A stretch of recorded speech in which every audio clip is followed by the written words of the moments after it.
Today's Wednesday, December 10, 2014, the 344th day of the year. There are 21 days remaining until the end of 2014.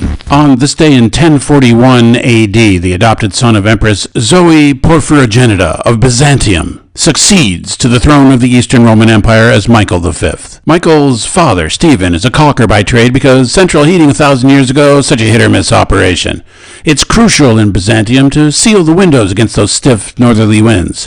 So when Michael V ascends the throne as emperor, they call him the caulker, but only behind his back. His mother, Maria, a Paphlagonian from the region along the Black Sea coast between Bithynia to the west and Pontus to the east. You take a left at the Esso station just after the third traffic signal, you're there, the fourth hovel from the corner. His uncle, Michael IV, formerly Michael the Paphlagonian, the second husband of the Empress Zoe of the Byzantine Empire, encourages his wife to adopt his sister's son, who shows promise as a future god king despite humble beginnings as son of a caulker and a Paphlagonian hausfrau. Things don't go that great for him, however. 5 months after he's crowned, December 10, 1041, Michael V deposed. April 20, 1042, blinded, castrated, banished to a monastery, where he dies in August.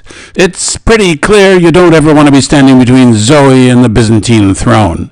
Zoe herself is the more interesting character, an archetypal, heartbreaking, man-killing beauty, an indefatigable narcissist who personifies better living through chemistry 1,000 years before the DuPonts. Half a lifetime ago, when she's 23, a great beauty. Zoe, chosen as bride-to-be for Holy Roman Emperor Otto III. A brilliant catch. This is back in 996, the peak of her fecundity, and she's the only feasible choice among the three sisters. The eldest, Eudocia, her face ruined by a nasty bout with the smallpox, and the youngest, Theodora, plain, has no sense of humor. But Zoe's got her bags packed, and she's ready to go. Unfortunately, by the time she arrives in Rome 6 years later, travel's slow in those days, lots of delays. Caravans never on time. Old Otto's already dead. Poor Zoe has to find her way back to Constantinople for a life of relative obscurity in the Anatolian hinterland.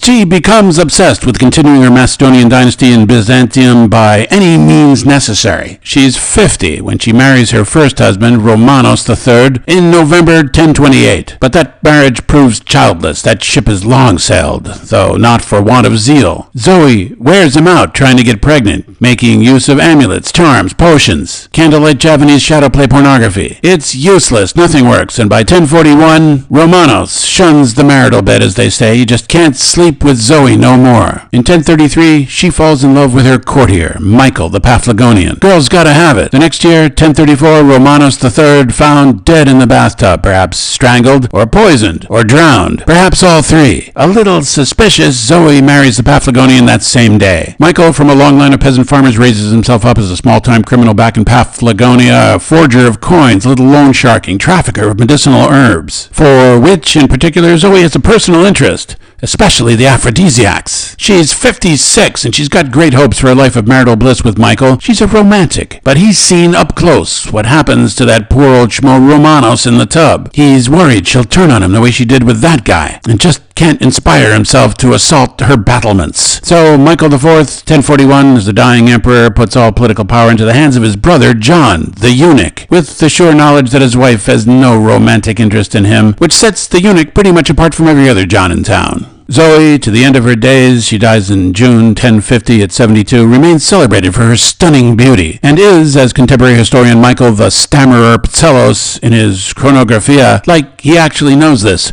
quote, every part of her is firm and in good condition, unquote. Also, for her conversion of upstairs palace rooms into personal laboratories in which she experiments mixing up the medicine with preparation of secret tinctures, perfumes, ointments, preventing the development of facial wrinkles until well into her 60s. On this day in 1907, the student protest against a memorial statue of a little brown dog done to death by vivisection at University College in London in February 1903 peak. A mass march is planned for this day to coincide with the annual Oxford-Cambridge rugby match. Students plan a march to Battersea in London to topple the statue and toss it into the Thames River. Students and whatever hooligan supporters they can gather begin to mass in central London, accompanied by a Scot playing martial airs on a bagpipe. Twice they're turned back by police and neighborhood residents. By nightfall, 1,000 protesters are fighting with 400 London policemen, 15 on horseback. Numerous arrests are made, including one Cambridge undergraduate who was taken in for, quote, barking like a dog, unquote. In the days that follow, crowds are smaller but no less intense. The brown dog statue's defenders include a broad coalition of suffragists, anti-vivisectionists, trade union members, socialists, Marxists, liberals, and vendors selling souvenirs and refreshments. The little brown dog has united them all. On March 10, 1910, before dawn, the brown dog statue, removed from Battersea by 4 Battersea Council workmen, accompanied by 120 police officers. 9 days later, 3,000 anti-vivisectionists gather in Trafalgar Square, many wearing brown dog masks, demanding return of the statue, but to no avail. At first, the statue is hidden, locked away in the borough surveyor's bicycle shed, according to a letter written by his daughter more than 40 years later, published in the British Medical Journal. A Battersea Council blacksmith is charged with the task of melting down the statue of the brown dog. Later, and too late anyway, anti-vivisectionists take their case to the High Court, and with a 20,000 signature petition demand return of the statue. The court dismisses the petition and the case in January 1911. American author Carlos Castaneda writes, "All paths are the same. They lead nowhere. But one has a heart, the other doesn't. One makes for a joyful journey. As long as you follow it, you're one with it. The other will make you curse your life. One makes you strong, the other weakens you." From Rutland, Vermont, this is Richard Alcott speaking.